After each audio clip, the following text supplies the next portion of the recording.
Welcome to another episode of Random Book Talk. I'm Meredith Curnow, the Knopf Vintage Publisher at Random House Australia. It's been my pleasure and privilege to publish the works of fiction and non-fiction from Tom Keneally for around 5 years now. Tom Keneally is the author of the Booker Prize-winning Schindler's Ark. Steven Spielberg later made it into the Academy Award-winning film Schindler's List.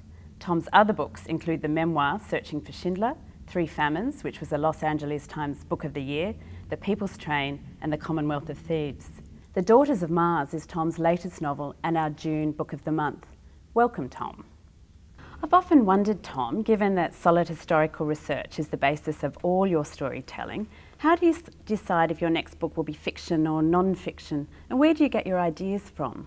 I decide between fiction and non-fiction by instinct. Whether the instinct's reliable or not, I just feel that this is a non-fiction book.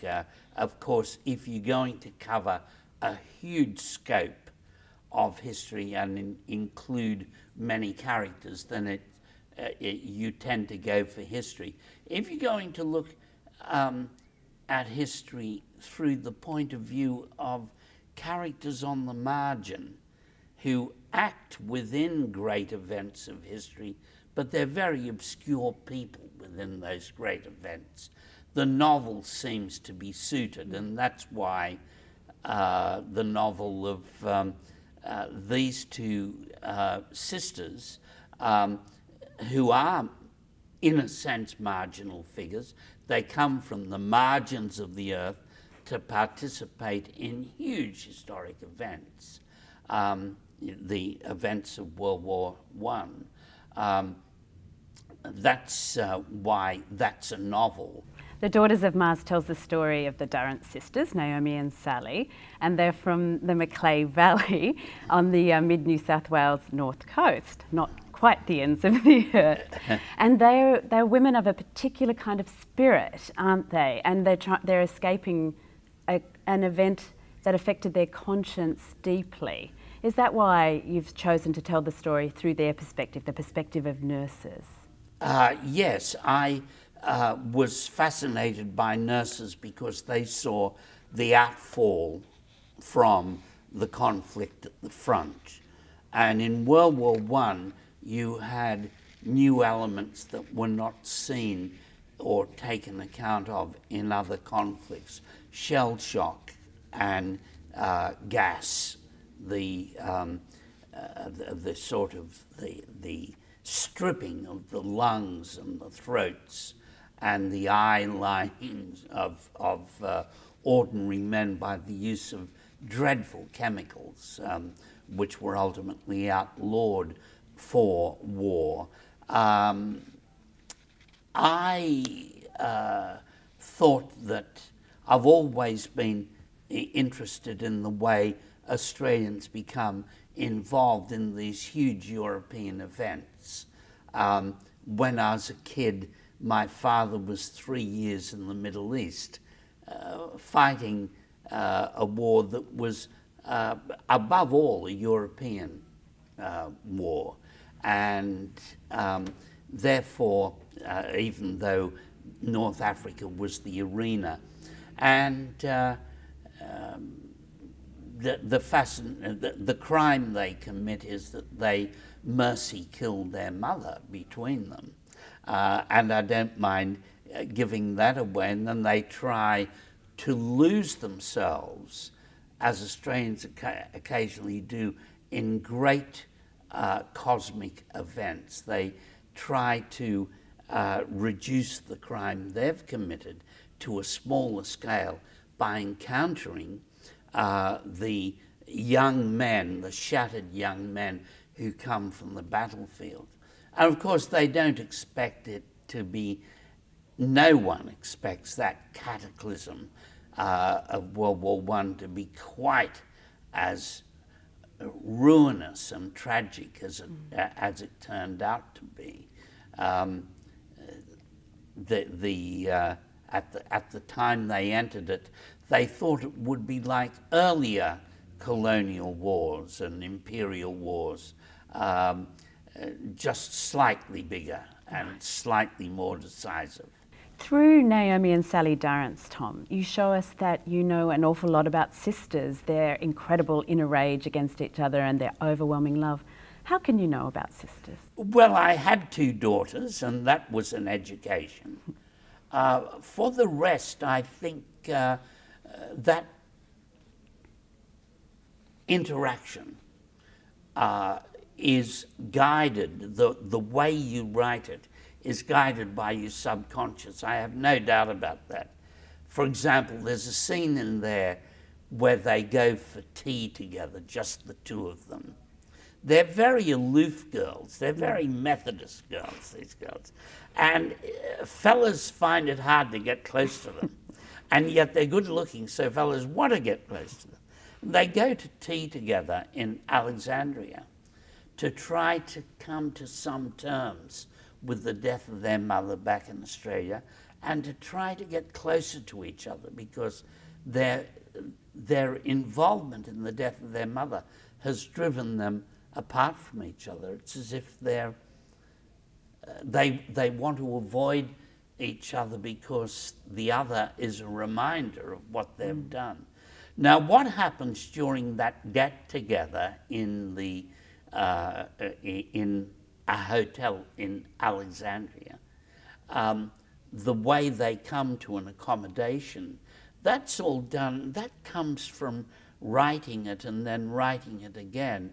And as I said earlier, relying on your instinct for these things, because the Durrance sisters are not only women, they're also human beings. So part of it is what you know about being a human being, the relationship between them, and part of it is entirely feminine. In The Daughters of Mars, you detail at length the horrors of war, the medical procedures used to try and save these poor amputees, disfigured men. People have been gassed. Do you think we've perhaps concentrated too much on the heroics of war and not spent enough time investigating the other? Yes, indeed.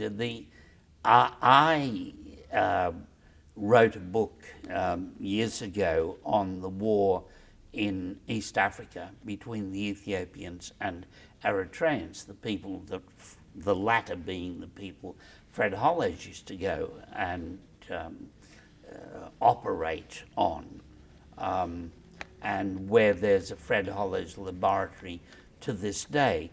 I went to Eritrea a number of times and saw a number of wounds, many of which made me physically sick. And I thought, I've never seen any of these wounds mentioned, you know, when a politician stands up and comes up with these easy cliches about the diggers and so on. We like to think that the Australians were special kinds of troops, and they were. And the fact that they were citizen soldiers did give them a certain panache, brio, but it didn't protect them any more than it protected troops of any other country against high explosives, against gas. They were mere flesh. And the wounds that horrified me most in Eritrea were the facial wounds, where shrapnel would bear a face away and leave, say, an eye and a bit of cheek. And there is a character in the book, lieutenant or captain or lieutenant constable, I forget his rank, who is one of the first Australians wounded in France. And most of his face is torn away. And throughout the book, after operation, before he can be operated on, they've got to prevent blood poisoning in his face. So they have to irrigate it with solution and bathe it and dress it every day. And this exercise makes Sally and one of her friends, Honora, very close to the young man. And he is both, there is an extent to which he pities himself, because your face is who you are, you know, and he's got to go back and live in Narromine with this monstrous face, or face that's been remade. So they keep the wound clean for 6 months, and he's sent off to England, and he has operation after operation after operation, and they keep in contact with him throughout this process. And wounds such as his are not generally mentioned amongst the cliches that one comes across emerging from the lips of politicians on Australia Day, and I'm sorry, on Anzac Day. And so I wanted to, it's definitely an anti-war novel. I did want to show, as many of the old diggers wanted to say, that war was horrifying and astounding and irrational, but it does lock us in. There's something about it that is also inescapable. You see that with the Quaker orderly Ian Kiernan, that he is trapped in it despite his best pacifist impulses, and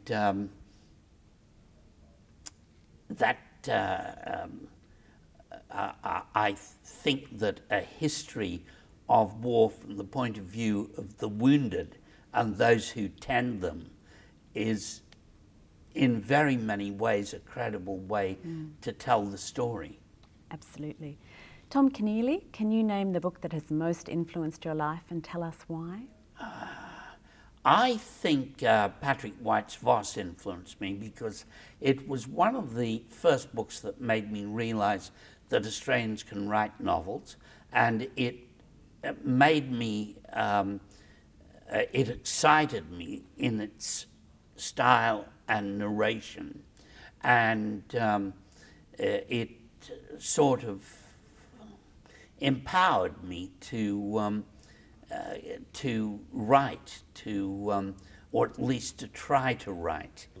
Thank you, Tom. If you would like to download a sample chapter of The Daughters of Mars, please go to randomhouse.com.au.